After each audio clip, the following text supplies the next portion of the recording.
మీకు తెలుసు, వాక్య భాగంలో నేను చెప్తుంటే మీకు అర్థమవుద్ది. వారి పేర్లు అయితే నేను చెప్పను, ఎందుకంటే మీకు బాగా తెలుసు కాబట్టి. అందుకని నేను పేర్లు చెప్పను.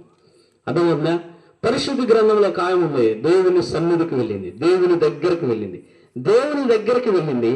ఆమె జీవితంలో ఎలాంటి సమస్య అంటే, ఎలాంటి సమస్య చెప్తారా? దేవుని దగ్గరికి వెళ్ళిన తర్వాత ఆమె సమస్య ఏంటి దేవుని తెలియచేసిందంటే, కన్నీరు గార్చి ఉపవాసం ఉండి ప్రార్థన చేసి ఆమె ఎంతగా గణపరుస్తుందంటే, ఇరుగు పొరుగు వారి చేత అవమానం పొందిన ఆమె జీవితంలో ఇరుగు పొరుగు వారు చూసి, తోడు కోడలు కూడా చూసి ఏమన్నదో తెలుసా? గుడ్రాలు అంది. మీకు అర్థమైంది ఇప్పుడు? గుడ్రాలు అన్నది. అయితే భర్త కొడుక నీకు 10 మంది పిల్లల కంటే నేను ఉండలేదన్నా కానీ ఆమె జీవితంలో ఏం సంతోషం ఏమీ లేదు. ఆమె జీవితంలో ఆనందం ఏమీ లేదు. ఆమె జీవితంలో సంతోషం కనిపించులా, ఆమె జీవితంలో ఆనందం కనిపించులా. ఆమె జీవితంలో కన్నీరే మిగిలిపోయాను. దేవుని సన్నిధికి వెళ్ళింది, దేవుని దగ్గరికి వెళ్ళింది, కన్నీరు వచ్చింది, ఉపవాసం ఉంది, ప్రార్థన చేసింది. అర్థమవుతుందా? అయితే దేవుడు చేసిన మేలేంటో తెలుసా? దేవుడు ఆ తరువాత ఆమెను దర్శించగా, ఆ వాక్యాన్ని చదువుతారా? దేవుడు ఆ తరువాత ఆమెను దర్శించగా 3 కుమారులను 2 కుమార్తెలు. గట్టిగా నెంబర్ చెప్పలు కొట్టండి. ఈరోజు వాక్యం ఉంటున్న మన జీవితంలో దేవుని దగ్గరకు వెళ్ళిన వారు, నష్టపోయిన వారు ఎవరూ లేరు.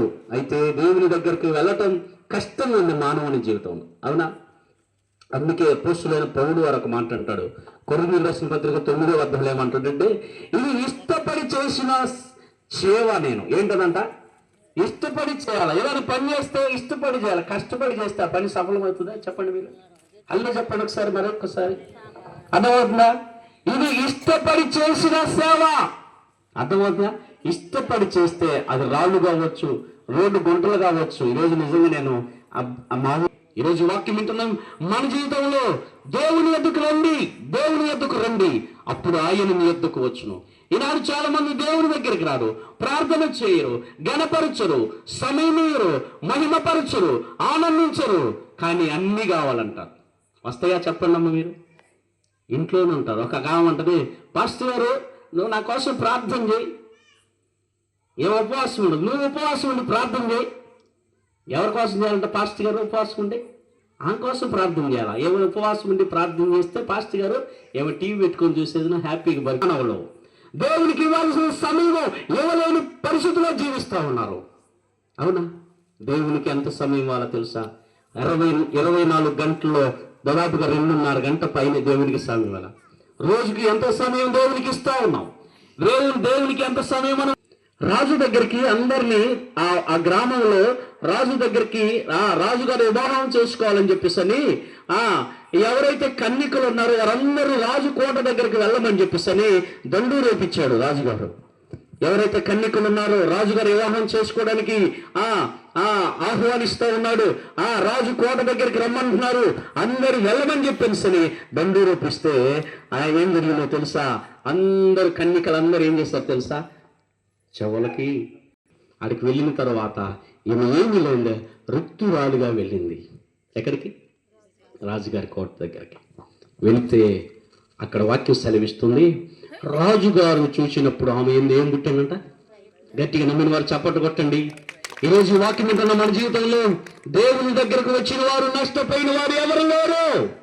దేవునికి ఇవ్వాల్సిన సమయం ఇవ్వాలి, దేవునికి ఇవ్వాల్సిన సమయంలో గడుపుతూ ఉండాలి, దేవునిలో ఆనందించాల్సిన సమయం ఆనందిస్తాలి. ఈ లోకంలో అనేకమైన వాటి మీద మానవులు ఆనందిస్తూ ఉన్నారు, అనేకమైన వాటి మీద చూసుకుని తన జీవితాన్ని కొనసాగించుకుంటున్నారు, సమయమును వృధా చేస్తున్నారు, సమయమును వేస్ట్ చేస్తున్నారు, సమయమును నిర్లక్ష్యం చేస్తున్నారు.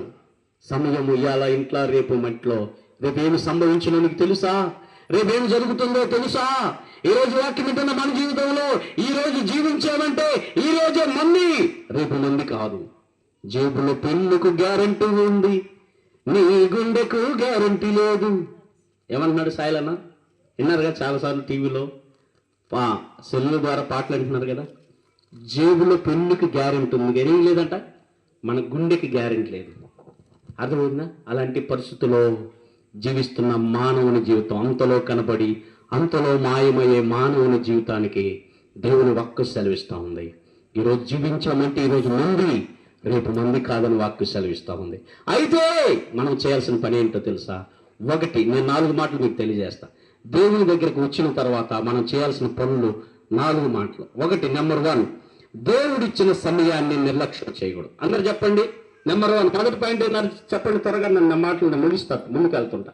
నెంబర్ 1 ఏం చేయాలా? దేవుడిచ్చిన సమయాన్ని ఏం చేయకూడదు? నిర్లక్ష్యం చేయకూడదు. రెండవది, దేవుని యొద్దకు వస్తే చేయాల్సిన రెండవ పని ఏంటంటే ఆయనకి ఇవ్వాల్సిన సమయాన్ని ఇవ్వాల్సిందే. అవునా? రెండవది ఏం చేయాలా? ఆయనకి ఇవ్వాల్సిన సమయం. అందరు చెప్పండి. మీరు మాట్లాడితే నా మాటలు మీకు అర్థమవుతుంది. అవునా? రెండవది ఏంటి? ఆయనకి ఇవ్వాల్సిన సమయం ఆయనకి ఇవ్వాల్సిన. మూడవ పాయింట్ ఏంటంటే ఆయనలో ఏం చేయాలి తెలుసా? అంటు కట్టబడి ఉండాలి. ఏం చేయాలా? అంటు కట్టబడి ఏంటింది?